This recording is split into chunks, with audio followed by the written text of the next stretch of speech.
But one of my biggest criticisms of white people during this whole thing is like, okay, so you're posting, okay, so you're marching, that's all great. And I don't want to criticize that, but who are you eating dinner with? And who are you going out with? And who are your friends? Because I know who your friends are, because I see you. I see you, I see you, I see you, and I see you. And I know who your friends are.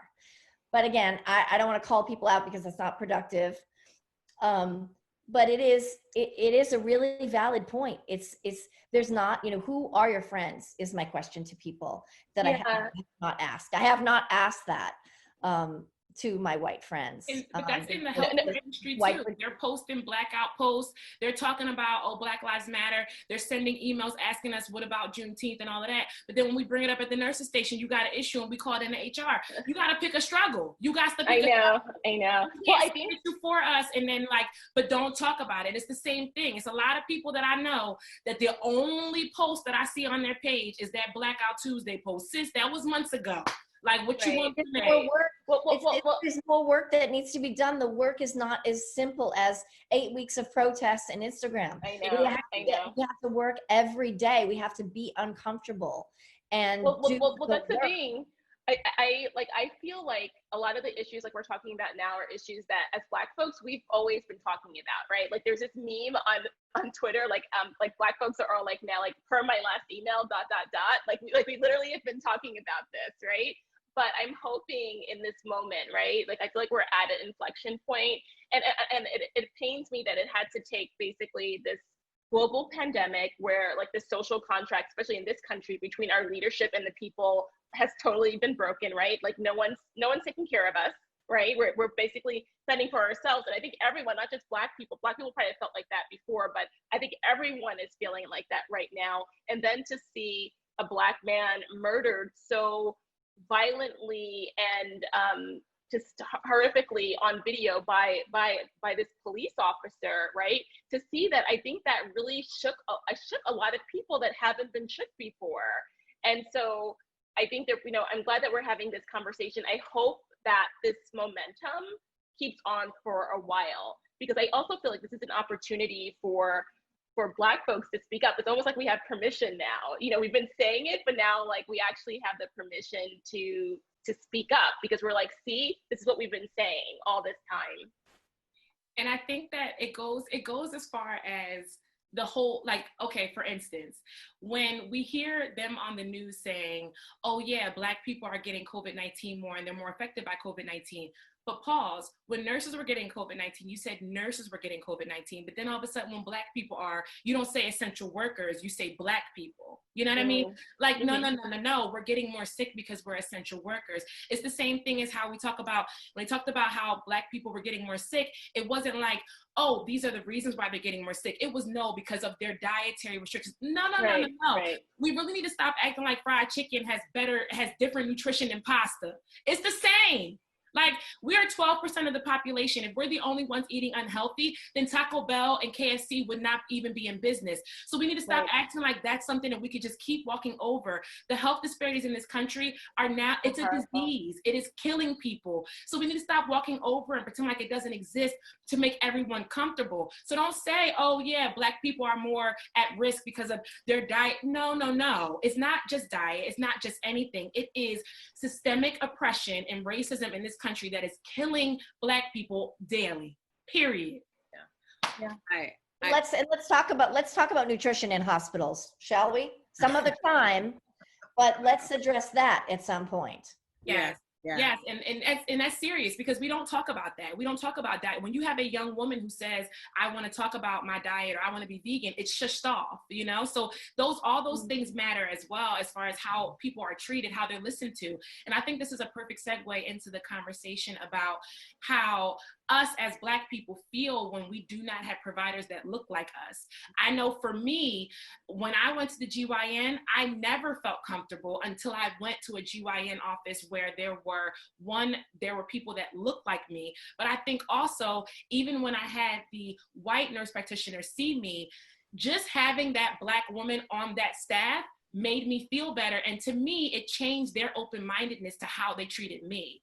So I just want to, bring that in, maybe Tamisha, about that, or just about how does it feel, how, when patients see you, I know they'd be like, oh, you're the doctor? You know, and I'm sure you get it all the time because I get it too. So I just want to tap into that. Anybody that, you know, wants to tap into that. Like, especially as like a medical student, like I'll never forget, like, earlier on one of my rotations, like, I'd introduced myself, I went in first and they were like, oh, you're taking care of us. Oh my gosh, you're great. And then by the time my supervisor came in, who was also assessing me, they were like, she was amazing. She asked about all the conditions. She even asked about all the times my baby had used the bathroom, like got all the recommendations food wise. She's awesome. And it's like, that kind of like going the extra mile to kind of like talk you up to, like, you know, who you are, who you're being evaluated by, I think is kind of like really important. You know, I've gotten so many, I'm so proud of you, like you're almost there. So I think it honestly really, really does matter. And I think even like having that position, even though like as a med student, I'm obviously like still kind of at the bottom of the hierarchy, to be like, whenever there's something that's a little bit kind of not going right with the patient, I'm kind of like, are we sure we really think that in terms of a differential diagnosis, could we kind of broaden this a little bit? I'm not sure that that person actually has antisocial personality disorder. I actually think they have complex PTSD. But to me, Shay, but even like your role as a medical student is to be you're a patient's advocate, right? So that's why I see like even you as a medical student, it's so important for you to be there, even, you know, especially for your Black patients, right? To speak up for them. Thank you. And sorry, I just said something and I didn't explain. Dr. Cyrus probably knows what I'm talking about, but I think in psychiatry in particular, there's kind of this pathology applied to Black people that's not congruent with what's applied to white people. So for example, you know, white people are more likely to be diagnosed with, you know, depression and anxiety disorders. However, Black people are more likely to be diagnosed with, you know, schizophrenia and other psychotic disorders. So I had an experience where I had a patient come in and he had a very, very traumatic life. He'd been in prison. He'd witnessed a family member be killed in front of him. And since he'd spent all this time in and out of prison, kind of how we discussed the patient and, you know, how his face looked, or what's called this affect, and how he related to people, a diagnosis that was floated around was that he has antisocial personality disorder, which is basically this pathology where you have no regard for other people, you break the law. There's been some evidence of this since before you were 15, versus, you know, white patients who might more likely be categorized as having, you know, post-traumatic stress disorder. So these diagnoses actually matter because, for example, for an antisocial personality disorder, especially hospital-wise, there's no real treatment for that. So there's no indication for hospitalization. So this patient was discharged. However, if you have a PTSD diagnosis, there's sometimes, you know, anti-anxiety drugs or different medications that you can take in therapy, you're eligible for that. But because you're relegated to a specific diagnosis, like, you don't get the help you need. And Dr. Cyrus, please jump in and talk if I messed anything up. But no, you literally did a great explanation of it. And I think what you're saying, you're essentially citing the research that says that Black people get diagnosed, they can come with this, present with the same symptoms and get misdiagnosed, which is why we don't trust the system. So in addition to, I think what Uché was talking about earlier with Tuskegee, with experimentation and OB-GYN, right? Is that why do we trust the medical system? And I can't say, and I'm a bit of a cynic when it comes to this, and I don't know that we always should trust our doctors in the system. I mean, I essentially was educated. My mother is, I always think about my mother when I kind of think about these kinds of things. My mother is like born in the 50s, originally grew up in rural South Carolina. I was raised, don't trust white people, don't trust white doctors. Right, there are times when my family has not sought care because they don't trust the doctor and the medical system. And sometimes, like, to see some of this actually happen and know that the statistics do show that when there is race concordance, that outcome, at least patient satisfaction is better, right? There's some research out there that actually shows folks who are most skeptical of the system end up seeing a Black doctor, that they end up benefiting the most, like net positive more in terms of reduction of negative outcomes. And I think about this, like, there's no way that the likelihood of finding a psychiatrist who's Black, if you're a Black person, is is slim to none. So like, what are we going to do if we're not actually going to be able to match by race, right? Sheena, which is why I think I get a little depressed and sad about these statistics, because like, I don't know that the system will ever adapt so that you do have matching, right? So it's like, that is the optimal solution, but that's not actually what's going to happen. So what are we going to do with the doctors we are training? Like, what are we with the supply we do have? And we're not doing enough. Well, can I just mention, I just wanted to mention, so I had taken care of patients during COVID here in New York City, and I had a number of patients, you know, older Black man who I said I wanted to send from my urgent care to the hospital to the ER because his oxygen was low, and he looked at me and said, he was like, "Baby girl, I'm not going because they're not going to take care of me because, you know, they don't take care of us." I had another patient, a younger Black woman who was diagnosed with COVID, come in because she was still having shortness of breath. And I had layers of like personal protective equipment on. And she looked closely and she's like, "Are you Black?" And I said, "Yeah." And she said, "Okay, good, because I know you're going to listen to me." Right? So this is what, you know, these are what our community members are going through. Can you imagine? You just want to go get taken care of, but then you are worrying about, can you trust the provider or not, right? So it's so deep. So much work needs to be done. And it's not just about increasing the number of Black healthcare workers, but also, you know, teaching white physicians, how do you care for Black patients, right? And That's the Black other people piece don't of have that. higher pain tolerances. Right. We're still on that, because we're still on that somehow, 2020. Right. And I just think that, like, you know, you guys definitely explain that so well, and I appreciate that. I just also want to tap into the more surface level of when I go into patients' charts and I see patient aggressive, patient combative, patient irritable, patient non-cooperative with care, patient non-compliant, pause. Then I go in the room and it is, patient is perfectly fine, nice to me, no issues, takes all their medications. So, and the patients constantly say, what Uché said, "Oh, thank God you're here," or "Oh, thank God." And I've had this happen multiple times because I deal with a lot of sickle cellers and I deal with a lot of CFers.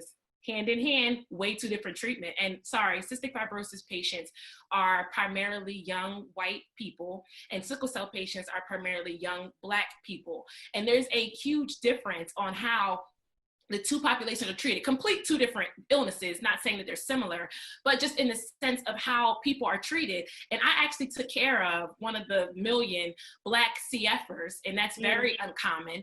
That's and rare. Yeah, and a beautiful spirit. And you know, she reached out to me so many times, like kind of like telling me, like, even like as I was on the floor, like, "Can you be my nurse? Can you be my nurse?" Because people didn't understand the average CFer is, you know, they live with their parents. You know, they're typically, even when they're 20-something years old, depending on how sick they are, they're typically more catered to by their parents, understandably so. They come in with their parents, they decorate the room as teddy bears. You know, that's how their illness kind of presents, you know. Whereas the Black CFer comes in, she got a job. Every time she come in here, she got to quit her job. She about to lose her apartment. She doesn't have the same support system as these other people do. Right. So when you go into her room and you deem her as non-compliant or irritable or aggressive, just because she has a chest tube and she doesn't want to be bothered because she's tired and you guys aren't giving her adequate pain medicine, then here's the problem. Because now you're not going in her room. Now you're not addressing her pain. Now you've ruled her out as the difficult patient on the floor, so no one wants to have her. So it goes hand in hand, even beyond actual psychological issues. It also is like, why are you reporting Black people's normal affects as an issue for you? And why is that in the chart? Why are you giving that in report? Like, we need to really cut down on. And the chart is a legal record. Like, it stays with the patient. Right. Like, because you're not used to my affect doesn't mean that it's abnormal. You need more Black people around you. It's not a me problem. It's a you problem, baby. Yes. What's interesting is that you mentioned patients with sickle cell disease and patients with cystic fibrosis, and you're talking even just about how they're treated, but even thinking about research and development. Do you know how many funds and resources have gone to cystic fibrosis treatment? There are centers literally all around the country for cystic fibrosis. For sickle cell, there are 1 or 2 centers. There's 1 or 2 drugs for sickle cell disease, and there are at least 20 or 30 for CF. So it's as if, you know, starting from the beginning, you know, Black patients have the cards stacked against them in terms of how they're treated by clinicians, in terms of what's available for the diseases that may be genetic, you know, based on geographical ancestry. Yeah. Yeah, and you know, even I'll give you one better. Why is it that we have IV infusion centers for chronic regional pain syndrome that is, do y'all want me to go there? I just want to know, did y'all have some type of insight? Because there's this thing called CRPS that is a disease that is, I don't know how to say it properly, but it's somewhat word of mouth. It's the patient telling the physician something and they diagnose them with that. There are pain centers all around the country where we throw the whole kitchen sink of narcotics at them, to the point where sometimes they are in the ICU because that's how heavily we medicate them with ketamine, Dilaudid, Benadryl, Ativan, the whole entire kitchen sink. But when a sickle celler comes in, which has a known diagnosis of pain from birth, they have to fight to get 2 milligrams of Dilaudid, which is treatment. Right. So why don't we have pain centers for sickle cellers? Why do they have to be in the hospital for days at a time? Why? Why do we have meth clinics, but we don't have sickle cell clinics where they can go and get their medication and not lose their jobs from being in a hospital for days? I'm gonna just leave that right there. Why are there studies that show that medical students believe that Black people have higher pain tolerance? Yes, I was just and then therefore do not prescribe appropriate pain treatment. And we know this. This is like an old study from 2006. Yeah, and I just want to make this known. What we are saying is fact. These are not theories. These are not opinions. These are not thoughts. These are facts based on evidence and based on history and years of evidence that's been put together. Just throwing that out there. Yeah, I think the most frustrating part, thank you, Dr. Cyrus, for mentioning that study, the AAMC actually just like republished it.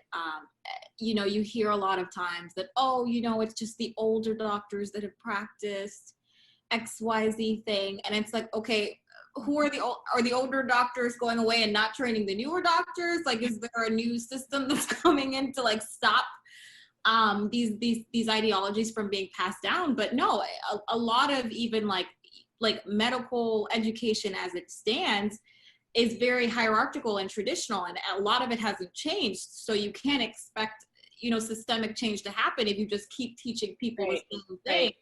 Except you mentioned, oh, well, there's a new drug now, but the same fundamental teaching is the same. Yeah. And everything has to change. Everything has to change. Yeah. That's how I feel. Something, Sheena, you mentioned actually we'd all been talking about it, but kind of how our affect is ruled aggressive. It starts from birth. Like I earlier on in my clinical rotations, I was in the neonatal nursery, and this baby literally was just born 3 hours ago, like a fresh baby. And, you know, we'd been going around, and you know, the newborn exam is the thing that you do. And it's actually kind of a bit of a violent exam.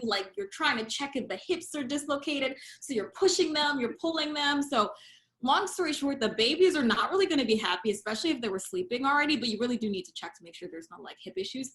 But so I've been going around, you know, with my team, and, you know, we examine some white babies, we'd examine some Asian babies, and we'd examine some, you know, babies of other races. And the discussion there was, you know, normal exam, you know, no hip dysplasia, this, that.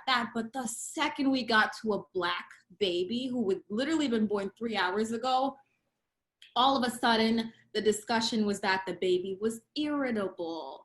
The baby did not tolerate the exam. 3 hours old? Yeah, look, I tolerate the exam. 3-hour-old baby didn't tolerate it. I was actually, I mean, it was sad because I was shocked, but then I was shocked that I was shocked. But to me, Shay, were you like, that baby is fine? Were you like, that baby is fine? The baby was absolutely fine. And obviously, like, I don't have my MD yet, but I've done enough newborn exams at this point. That baby was no different than any of the babies. So we got a new terminology, angry Black infant now? Literally, and it goes into the newborn exam, irritable on exam. Wow. So Who gets to write that? Who gets to write that? And do you have an opportunity? Do you feel like you can say something in that moment or no? Because in that moment, you know, it depends if it's the attending saying it versus the resident, but in both cases, you're kind of, you know, I kind of offered kind of a soft pushback, like, oh no, you know, we just woke him up, so he's probably just a little not happy with us that we're doing it after he was woken up. So that was my kind of get around that, but in the back of my head, I'm like, you have got to be kidding me. Yeah. Like, but you know, in that sense, like, if the physician is the one who's writing the note or is attesting a resident note, that's the official language that goes in. And that ends up having actually quite material consequences beyond just being point racist. And it leads the nurses, because that's what we see, and that's what we go by. It's a downstream effect. And then you start thinking, oh, is this baby all of a sudden, is the baby in opiate withdrawal? Like, was the mother like a drug addict? Like, all these things are triggered by baby is irritable. Meanwhile, the baby just cold. You uncovered her. Or the baby is just a baby. It's crying. The baby's in a nice little warm womb for 9 months. And all of a sudden, like, in a cold environment, it's like, what's happening? Yeah. Ellen, you had asked the question about, could you say anything? And this, and I think this is also a thing that is really demoralizing. I know, especially when I was sort of going through, I call my year of little T trauma at Yale, was how you see the paralyzation in everyone else who should be, I mean, if we're going to use the word allies, but your community, people are afraid to speak up. Like, there were so many things that would happen. I'd be in meetings and I would end up saying something. It's almost worse if you know that you're someone who's outspoken because you're going to say it. But I would come out of a meeting and people would be like, I'm so glad you said that. And it's like something that we would have agreed on beforehand. It's like, well, why didn't you say anything? Right. I do this workshop where we train doctors how to respond to harassment, and we train usually attending doctors. And the biggest, like, we did a survey of all the students at Yale, and a lot of shows that, you know, like 60% or something of trainees experience some sort of harassment, either racially or gender. And the biggest complaint was that their supervisors don't step in. So what happens when you have a patient who calls you the N-word or does something sexually harasses you? And so many of these doctors have no idea what to do. It's almost like the I don't want to say the hierarchy is paralyzing in this way that you don't even feel safe saying anything, but some of it is that we're not trained to actually know how to say anything.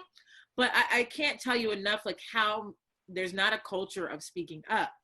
And so if you are one of the 2% of Black female physicians, right, and someone doesn't look like you, how do you expect anyone to have your back? And the way I bring this up for a reason is that I was actually saying to my therapist this morning that I joke that, you know, I used to be a very social, extroverted person, and I've sort of become like a little bit agoraphobic in this way that I don't go in big groups anymore. I'm very careful about who I go out in public with in terms of my friends. I had so many experiences of feeling unsafe socially.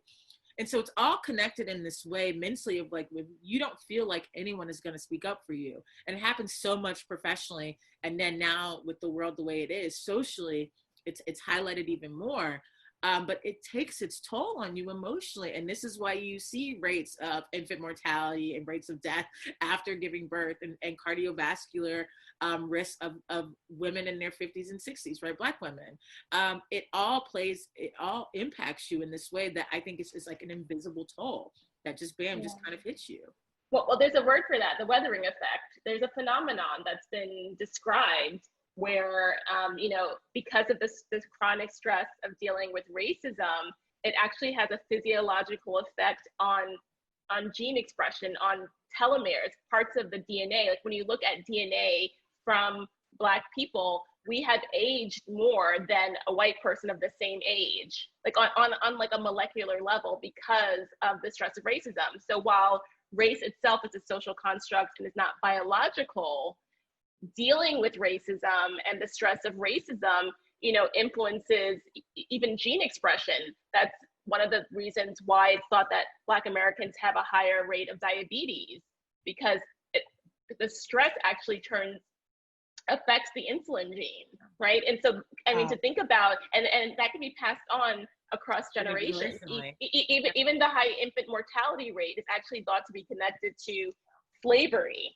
The stress that mothers in slavery endured, it has been implicated in why we have a high Black infant mortality rate. One of the reasons. Yeah. So, I mean, it's just, I mean, the fact that stress can have like these physiological changes on a human being is just so incredibly profound to me.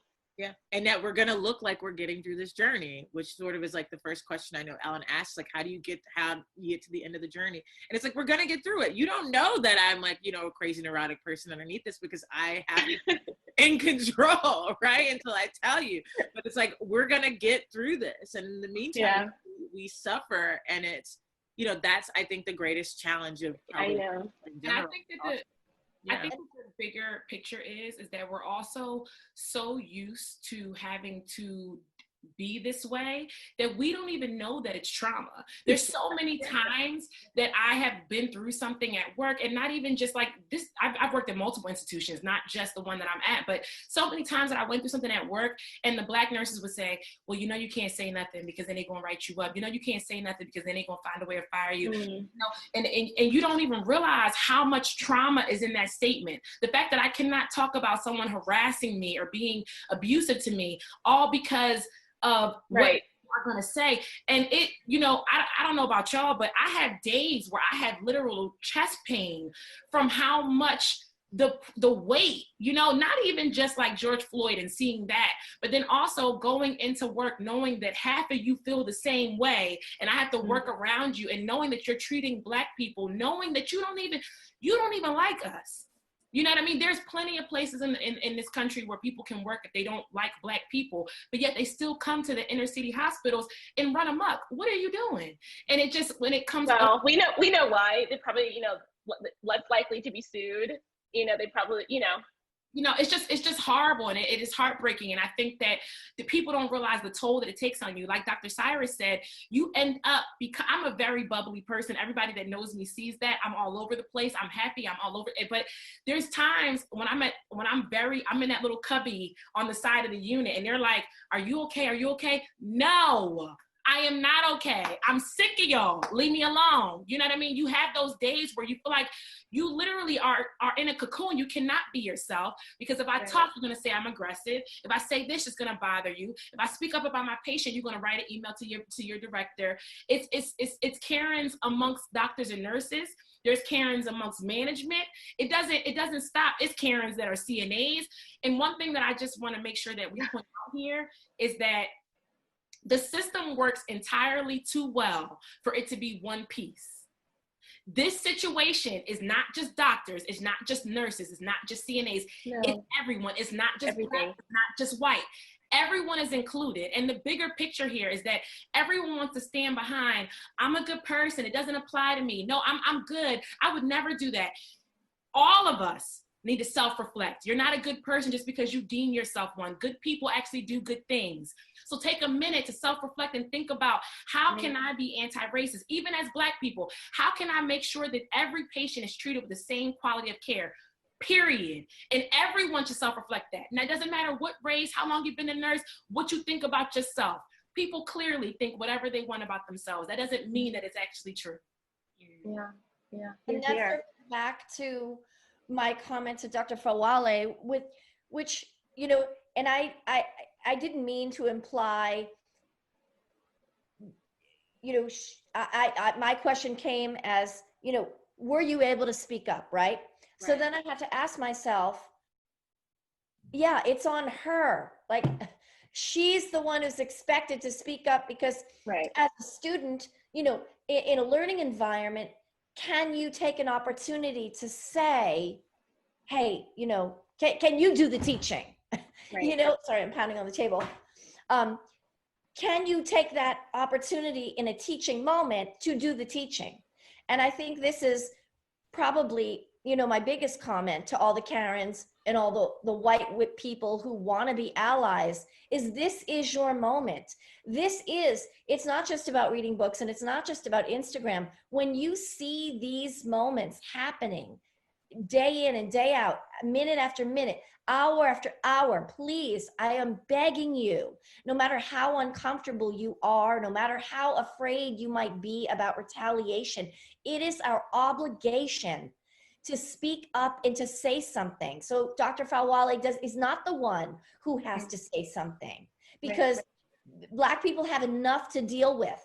We have created this problem. We have to be the ones to try to work at dismantling it, because there's enough on the plates of Black people in healthcare. So if you are watching this and you are a white person in healthcare, a man, a woman, a nurse, a doctor, it is your obligation as a human being for the sanctity and well-being of the patients, of your doctors, of your nurses, to speak up and say something. This is going to take everybody to get into this fight and open your mouth and say something. Word it however you want. If you don't want to upset people, listen, I have news. People are going to have to be upset. It's the only way. And you know what? If you do it with love, come from a place, I've been in plenty of situations, in work situations, and I just make myself small in some situations, and in some situations, if I'm heated, I make myself bigger. But I say, this isn't cool. This isn't okay. I'm sorry if this makes you uncomfortable, but this is the right thing to do. And at the end of the day, my heart says, if you're doing the right thing, if you're doing this for the right reasons, I'm sorry if you're mad, but you have to understand that I'm doing this because it's the right thing to do. It's the human thing to do. So just lead with that. Say to yourself, this is the right thing to do for me to speak up and be selfless right now. And she's more important. Dr. Fawale is more important in this moment than I am, because guess what? You're white. You're going to be okay. You'll get a pass. She may not. She may get retaliated against if she speaks up. You will not. Trust and believe that. So please, that's it. Just speak up. Use your voices.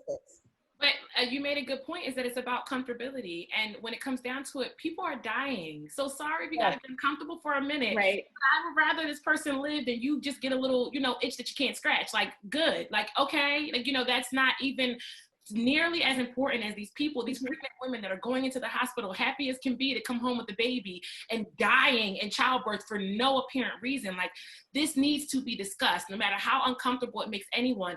And it has to be discussed from the root. And it can't include the 2% of Black female physicians. That's not enough. It has to be all the female physicians say, we're not doing this no more. If your coworkers, sorry to interrupt you, if your coworkers feel safe and feel better, you have more support.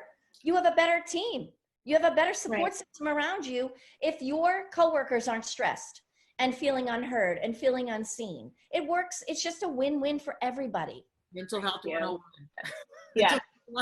Cyrus, yes. Mental health, yes. Yeah, I think it's all about everybody just having everyone else on their mind. And like, I forget who said something about I think it was Dr. Blackstock said about being intentional. We cannot just keep on just living our lives, that time is over. It's 2020. It's aliens about to come too. Like, we got to get it together. We have to, I'm just being real. 2020 ain't I know. games. We have to be very intentional about everything, the ozone, everything, because we are literally killing ourselves and our planet by just being laissez-faire about life. We cannot anymore. We have to be very intentional about the way we live, the way that we treat each other. And we need to make racist people, evil people, killers, all those people the minority, and make good human beings that want to love and protect one another the majority. And then we'd be all right.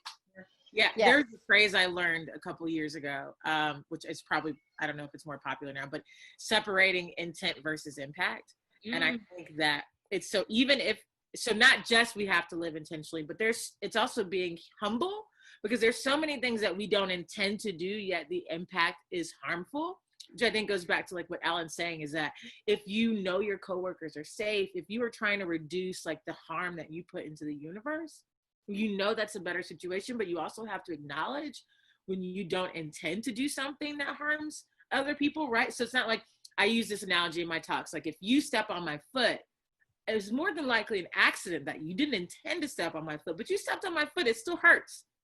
You're going to say sorry, right? I'm going to ask you to say sorry. And racism and these dynamics are the same way. It's just really hard to talk about that impact, because we as humans are anti-confrontational. It means that like, oh my God, you've attacked my character. It's like the end of the world. No, conflict is actually good for you. It's psychologically, right? It's good for you to get to get into conflict, not to get intentionally into conflict with someone, but after you have conflict to actually work through it, right? Like that's how this all works. That's how you know that bonds can actually sustain it, is when you actually, you know, you do that. So I think sometimes we may think that like Tanisha is going to be the one to say something because she always does, but it doesn't necessarily mean that that's the thing that she should be doing all the time. Everyone needs to be practicing this. Right. And I would add that, I just wanted to say that, and I think that white people in particular have to step out of that comfort, right? So what this is going to require is discomfort, because as Sheena said, we have people dying in the streets, being killed by police officers. We have Black mothers dying when they go into the hospital to deliver their babies. So we are literally we are in crisis right now, right? So if you're not going to do it now, then when, right? It has to be now. This is the time. And someone said, I'm sorry, go ahead, Ellen. Sorry. You know, as a white person, yes, you are going to make mistakes. I've made plenty of mistakes. I've said plenty of things that people found offensive. I've said things that I didn't even realize were offensive. And we all make mistakes, and we're going to make mistakes. But if you come from a place of wanting to do the right thing and wanting to be a human being, just make the mistake, learn from it, and keep it pushing. You're still going to be standing. There's not going to be, as a white person, there's never going to be any cop's knee on your neck for stepping out and saying something wrong. If your intention is good, then just try to learn from the moment and push through it. And that's a mistake you'll never make again. Yes. Hopefully. And I want to leave us off with one thing that I saw on Instagram recently. Is someone made this meme that said, if you ever wondered what you would do or what side you would be on in the Holocaust or slavery rights movement, here we are. So these people that said, oh, I would have done this and I would have helped people on the Underground Railroad and I would have did this and the third. Here's your time, sis. We've been waiting. Right. So at any point in time that you want to step up and say something, or this is an active thing, you know, instead of pointing fingers, think about what you can do. And instead of, you know, thinking about how this inconveniences you, think about how you can brush this process along, because it's going to happen. We're going to keep applying pressure. So we thank you guys so much for. I just want to say one thing also, Sheena, you just made me think of something, because, you know, a lot of people say to me that, well, you're in a position to be able to use your voice and you're in a position to be able to speak up. And and that's true. I'm very lucky and I have a lot of gratitude that I am in a place in my life where I can speak up and use my voice.